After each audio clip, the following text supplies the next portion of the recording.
Prop 8 was being argued in front of the Supreme Court. As per usual, the Supreme Court did nothing. You're worthless. I mean, like, all right, so bigots didn't, I guess technically we win. We do technically win. There's a really good synopsis of what happened at SCOTUS blog, that I'll link to in the episode recap. But essentially, what happens, it leaves in place a Ninth Circuit's decision, which is good for gay rights activists. And this summary was written by Tom Goldstein. The upshot of either scenario is a modest step forward for gay rights advocates, but not a dramatic one. The court would stay its hand for some time for society to develop its view further.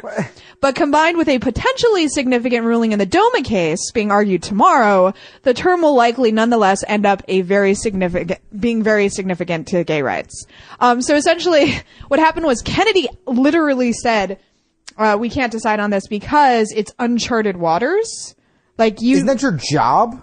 Well, he's like, we don't want to get involved because same-sex marriage is such a new thing, which is like, again, this is a classic example of the highest court in the land being so far behind. Oh, you mean the guys and women who walk around in black robes and can't be fired? They're not really in touch with the common man? They're not with the times, yeah. So it's good because essentially the court just punted back to the Ninth Circuit's decision. But it's like, I mean, there were so many people camped out and, people with their, I got two awesome tweets. I actually got a tweet and a text message that I really loved. I wonder if I can find this tweet. I just want to say real quick, because I haven't said what the Ninth Circuit's decision was. It invalidated Prop 8. Gotcha. So that's why it's good and considered somewhat of a victory. Although obviously it would have been better if the Supreme Court decided that Prop 8 was invalidated. Yeah, so Antonio Devine tweeted me, my uncles have been together for 54 years, more than any heterosexual couple that I know, yet they aren't recognized. Which was it's really powerful when you can actually put faces to it, and it's like, yeah, do you know anyone who's been together for 54 years? Well, you mean Fred and Wilma Flintstone? Right. Them. I know them. The Jetsons? The Jetsons. Marge and Homer. The Honeymooners. Marge and Homer. Really any variation of that formulaic storytelling. The attractive wife with the overweight, crass husband. Right. Why I oughta.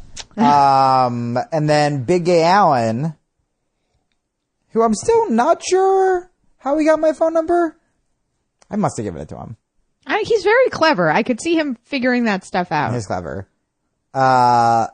Big Gay Allen sent me a great picture saying, thought you'd appreciate this. Now, when we met Big Gay Allen, he was a shy little terror ball hiding in the corner of my San Francisco show. And now he's just such a fucking badass activist. Also looking slim, buddy. All right, sorry. He sent me a picture of him outside with a sign that says, my roommates asked where I was going. I said to get my rights back. Nice. Boss. So kudos to both of you. So to go along with the, story of activism on Allen's part, but also the Prop 8 decision, Greg Sargent in the Washington Post wrote a really interesting recap of the gains that the LGBT community has made with civil rights. And it's incredible just to see it laid out within Greg Sargent's lifetime. He grew up very close to Stonewall in the Village.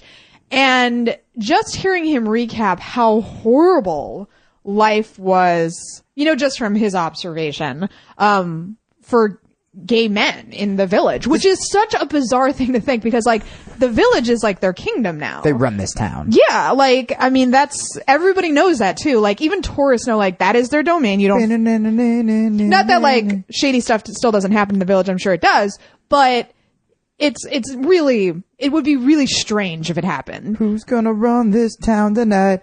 Gay. Good job, Damon. Ladies and gentlemen, Yancy. Why does he sound like an orca whale? No. Okay. Listen, you guys don't know how hard it is to do a weird bit. You're already going out on a limb and have your co-host and loved one stare at you so angrily. Oh, I'm sorry. Am I the one who made that weird? Sorry. My apologies. Oh, my stomach hurts so bad. What did I do? Greg Sargent. Well, you back to the Stonewall thing. You were telling me about in this article. He was talking about how like people as like a tourist attraction. Yeah, they would do it for shits and giggles. Like they would travel in from probably New Jersey. Probably from New Jersey. And probably took the bus Connecticut. in, and they would literally like scream at these poor gay guys like faggot. And like he said he would see like gay men like sneak into like clubs and like very warily sneak out. And Barney Frank, perfectly summarized it when he said we were all in the closet. Like everybody was hiding. Yeah. Oh, and coincidentally, when we were talking about Lucy, the transgender woman who was committed suicide, that's what she was describing in this day and age that she was doing to avoid the press. She was going out the back door of her own home. This is the point I wanted to come to, where it's like amazing when you see what the LGBT community has achieved, but that achievement is very much on the LG side of the LGBT. Right. And marriage is still obviously not everything that needs to happen. Like there's stuff like ENDA. You want to make sure an employer can't be able to fire someone because of their sexual orientation.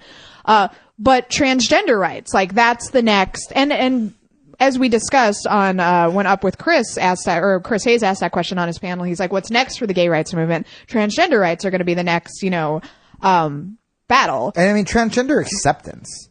Transgender education too, because just a lot of transphobia obviously comes from people being bigoted, but a lot of it also comes from people just being ignorant. Like if you go back and you research like 1950s reading material about what people were being educated about, like what homosexuals actually did. Like they presented homosexuals like they were, predatory pedophiles. Right. That they were going to like pick up your kid and fuck them and like recruit them into this deviant lifestyle. Right. Like it was like monstrous. That sounds awesome. It was like monstrous anti-gay propaganda. And we have a lot of that with, on the Daily Mail.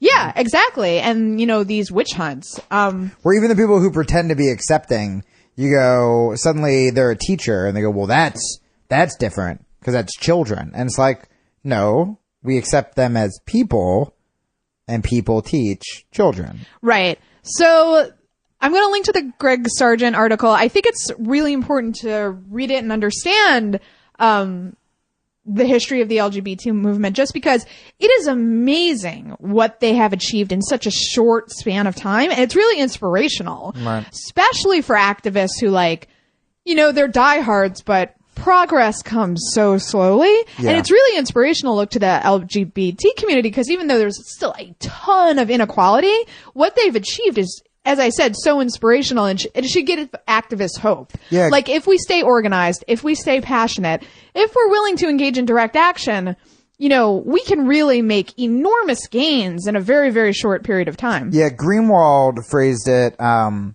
we talk about the laws and stuff like this, but Greenwald, I'm trying to find it. And I also have to say, I think, media can potentially play a really powerful role in this as well, because some people, their only experience, quote unquote, meeting LGBT people was in watching television shows, and watching movies. I can't tell you how many people probably first learned about Harvey Milk from the film Milk, and the Birdcage. Right. Which is how I learned about gay people. Oh, okay. I see. I thought you meant Harvey Milk. I was trying to remember the Harvey Milk reference I did, in the Birdcage. For the joke, yeah. Was that not Harvey Milk who kept putting his pinky up? Robin Williams. No, it was Nathan Lane. Putting his pinky up.